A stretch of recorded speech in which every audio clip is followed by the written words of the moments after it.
আসসালামু আলাইকুম। দুপুর ২টার শীর্ষ সংবাদে স্বাগত জানাচ্ছি শাহনাজ পারভীন।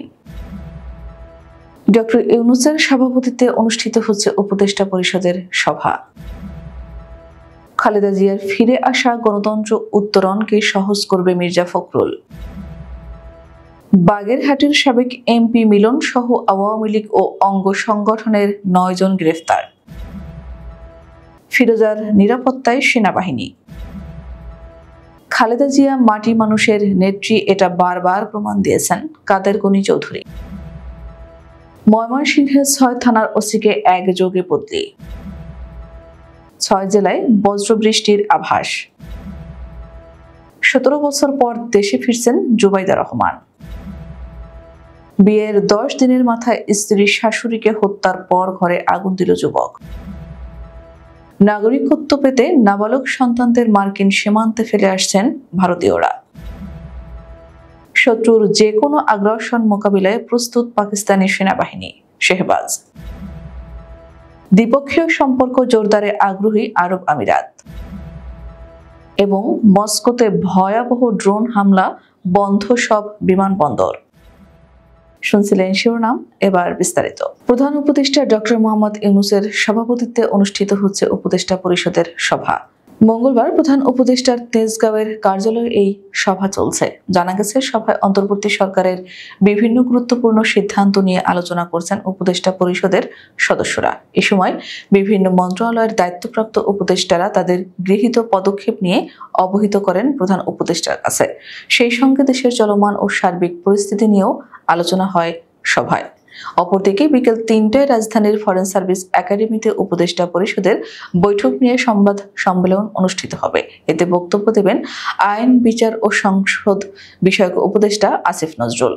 বিএনপির চেয়ারপারসন বেগম খালেদা জিয়ার ফিরে আসা গণতন্ত্র উত্তরণকে সহজ করবে বলে আশাবাদ ব্যক্ত করেছেন বিএনপি মহাসচিব মির্জা ফখরুল ইসলাম আলমগীর। মঙ্গলবার সকালে রাজধানীর হযরত শাহজালাল বিমানবন্দরে প্রবেশের আগে সাংবাদিকদের কাছে এ আশাবাদ ব্যক্ত করেন। মির্জা ফখরুল বলেন, খালেদা জিয়া দীর্ঘদিন ফ্যাসিবাদের নির্যাতনে নির্যাতিত হয়ে ফ্যাসিবাদ বিদায় নিলে কারাবন্দী থেকে মুক্ত হয়ে চিকিৎসার জন্য বিদেশে গিয়েছিলেন। সেখানে প্রায় ৪ মাস চিকিৎসা শেষে আজকে দেশে ফিরে আসছেন। তিনি বলেন, এটা আমাদের জন্য, জাতির জন্য একটা আনন্দের দিন। গণতন্ত্র উত্তরণের এই সময় তার উপস্থিতি একটি উল্লেখযোগ্য দিক।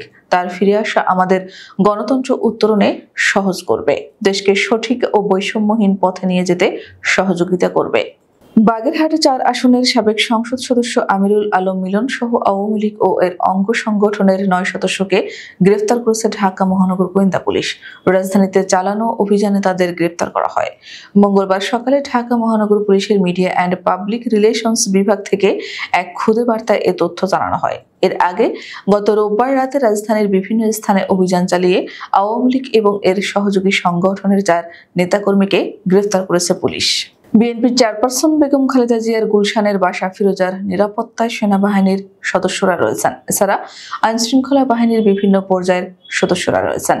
মঙ্গলবার সকাল ৮টায় সরেজমিনে এমন চিত্র দেখা গেছে। ফিরোজার সামনে সড়কটি আটকে দেওয়া হয়েছে। কোনো গাড়ি প্রবেশ করতে পারবে না, শুধু হেঁটে চলাচল করতে একটু শিথিল রাখা হয়েছে। কঠোর নিরাপত্তা বলয় তৈরি করেছে আইনশৃঙ্খলা বাহিনীর সদস্যরা। সাবেক প্রধানমন্ত্রী ও বিএনপি চেয়ারপারসন বেগম খালেদা জিয়া এদেশের মাটি মানুষের নেত্রী, এটা তিনি বারবার প্রমাণ দিয়েছেন। তিনি নির্যাতিত হয়েছেন, জেল খেটেছেন, কিন্তু এদেশ থেকে পালিয়ে যাননি। একথা বলেছেন বাংলাদেশ ফেডারেল সাংবাদিক ইউনিয়ন BFUJ-এর মহাসচিব ও বাংলাদেশ সম্মিলিত পেশাজীবী পরিষদের সদস্য সচিব কাদের গনি চৌধুরী।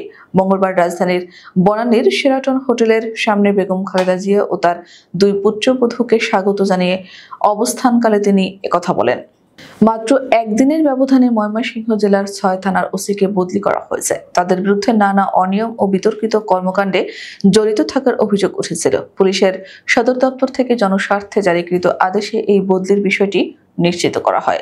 সোমবার পুলিশ হেডকোয়ার্টারের অতিরিক্ত আইজি মোহাম্মদ মতিউর রহমান শেখ স্বাক্ষরিত পৃথক দুটি প্রজ্ঞাপনে 4 ওসির বদলির আদেশ জারি করা হয়। এর আগের দিন 2 ওসির বদলির আদেশের প্রজ্ঞাপন জারি করা হয়। 6 জেলায় বজ্রবৃষ্টি হতে পারে, সেজন্য সতর্কতা বিজ্ঞপ্তি জারি করা হয়েছে। এ সময় নাগরিকদের জন্য বেশ কিছু নির্দেশনাও দিয়েছে আবহাওয়া অধিদপ্তর। মঙ্গলবার আবহাওয়ার পূর্বাভাসে এমনটি বলা হয়েছে আবহাওয়া অধিদপ্তর থেকে। এতে বলা হয়েছে, ঢাকা, ময়মনসিংহ ও সিলেট বিভাগের কিছু কিছু জায়গায়, রংপুর, রাজশাহী, খুলনা, বরিশাল ও চট্টগ্রাম বিভাগের 2-1 জায়গায় অস্থায়ীভাবে দমকা হাওয়া সহ বৃষ্টি অথবা বজ্রবৃষ্টি হতে পারে। দীর্ঘ 17 বছর পর শাশুড়ি খালেদা জিয়ার সঙ্গে বাংলাদেশে ফিরছেন ডাক্তার জুবাইদা রহমান। দেশে ফিরে তিনি থাকবেন তার বাবার বাসা মাহবুব ভবনে। এর আগে 2008 সালের 11 সেপ্টেম্বর স্বামী তারেক রহমানের সঙ্গে লন্ডনের উদ্দেশ্যে বাংলাদেশ ছেড়েছিলেন তিনি। এরপর একে একে 17টি বছর কেটে গেলেও দেশে ফিরতে পারেননি ডাক্তার জুবাইদা রহমান। স্বামী তারেক রহমান ও একমাত্র সন্তান জায়মা রহমানকে নিয়ে লন্ডনে বসবাস করছিলেন।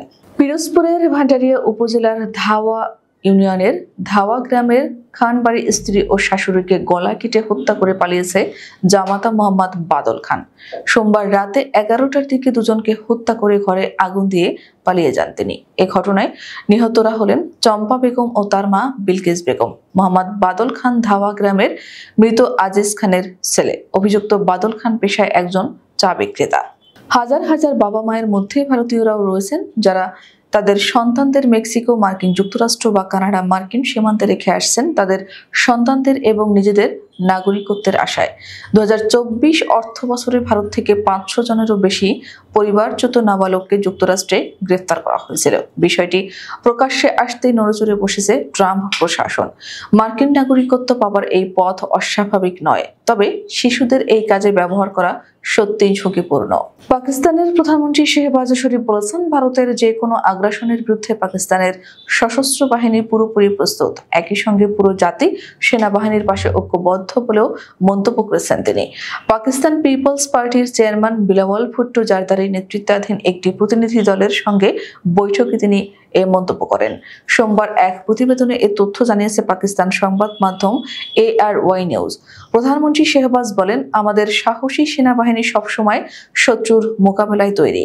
পাকিস্তান শান্তি ও আঞ্চলিক স্থিতিশীলতা চায়, তবে দেশের সার্বভৌমত্ব রক্ষায় শক্তভাবে জবাব দেওয়ার ক্ষমতা রাখে।